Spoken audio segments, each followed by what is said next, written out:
السلام علیکم، آپ سب کو رمضان مبارک ہو۔ حضرت رسول خدا صلی اللہ علیہ وآلہ وسلم ارشاد فرماتے ہیں کہ ماہ رمضان بہت ہی بابرکت و فضیلت والا مہینہ ہے اور یہ صبر و شکر عبادت کا مہینہ ہے۔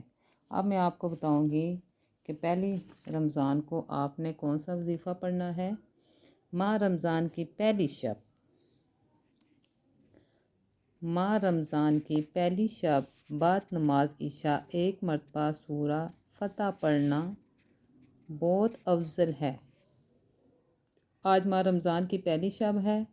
نماز عشاء پڑھنے کے بعد آپ نے سورۃ فتح ایک دفعہ پڑھنی ہے اور یہ پڑھنا بہت ہی بابرکت ہے۔